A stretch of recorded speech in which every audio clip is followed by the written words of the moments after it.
किशोर को लेकर क्या विपक्षी पार्टी कहते हुए दिखाई दे रहे हैं, जो इनको इनकी जगह सड़क पर, इनकी जगह जनता के बीच में नहीं, इनकी जगह जेल में होना चाहिए। निश्चित तौर पर प्रशांत किशोर देश का गुनहगार है। देश को एक मनमोहन सिंह जैसा अर्थशास्त्री प्रधानमंत्री को उखाड़ फेंकने में किन किन विदेशी शक्तियों के हाथ में इन्होंने खेला। कोई भला विदेश की नौकरी छोड़कर देश में पॉलिटिकल कैंपेनिंग करने आता है? बगैर पैसा का तो आया नहीं होगा, बगैर फायदे का तो नहीं आया होगा।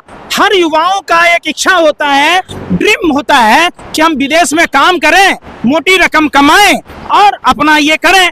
प्रशांत किशोर जी ये जवाब दें कि जब आप तमाम पॉलिटिकल पार्टियों का कैंपेनिंग काम करते थे, 2014 के बाद इन्होंने आईपैक संस्था खोली और अलग अलग पार्टियों का काम किया, तो इन्होंने पैसा कमाया। अगर पैसा कमाया, पूरा बिहार तो छोड़ दीजिए, जिस रोहतास और बक्सर से आपका संबंध है वहां आपने किसने स्कूल कॉलेज खोले, ये बात बता दीजिए।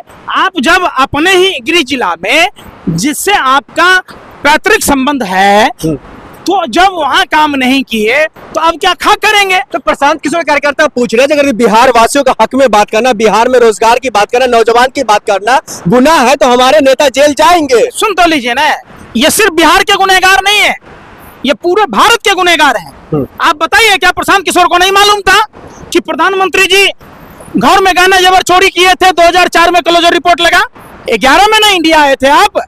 क्या आपको नहीं पता था सम्राट चौधरी के डिग्री के बारे में? सम्राट चौधरी कई हत्याओं में शामिल था, क्या सम्राट चौधरी 7वीं पास है, यह आपको नहीं पता था? ये बेतुका चीजें हैं। देखिए, यह भारतीय जनता पार्टी से काम कैसे मिला इनको, सबसे बड़ा जांच का विषय।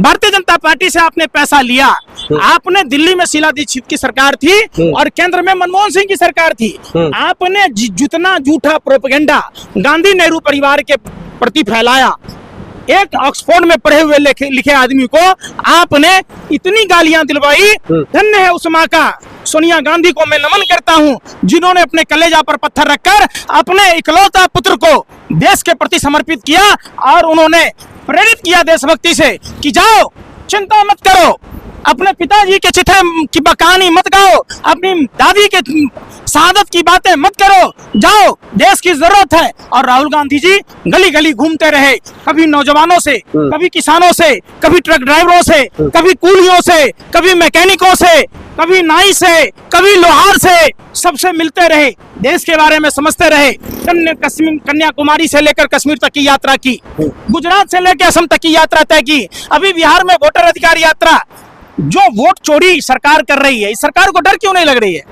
ये भाजपा के लोग कैसे कह रहे हैं कि 45 तक रहेंगे? पंकज जी, आप तो पढ़े लिखे, आप तो समझदार हैं, आप तो तमाम मुद्दों का परख रखते हैं, तो आपको भी लग रहा है जो बिहार में वोट चोरी हो रही है? नहीं हो रही है।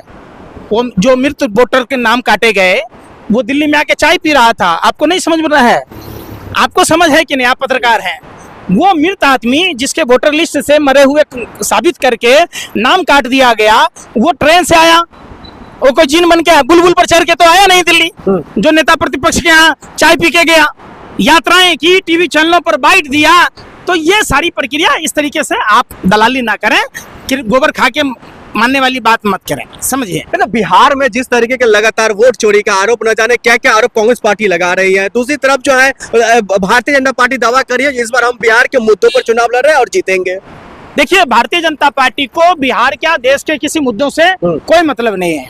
बिहार के मुद्दों से अगर सरोकार होता, जो जीवेश मिश्रा मौतों का सौदागर पर अगर कार्रवाई की होती तो छिंदवाड़ा में, राजस्थान में कॉफ सिरप वाला कांड नहीं होता।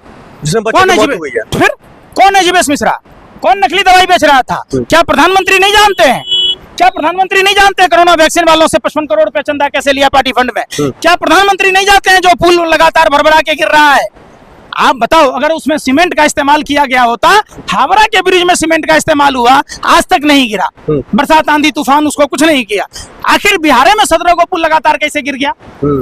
देखिए, सारे भ्रष्टाचारी, सारे कालाबाजारी, सारे व्यभिचारी, भ्रष्टाचारी सब भारतीय जनता पार्टी के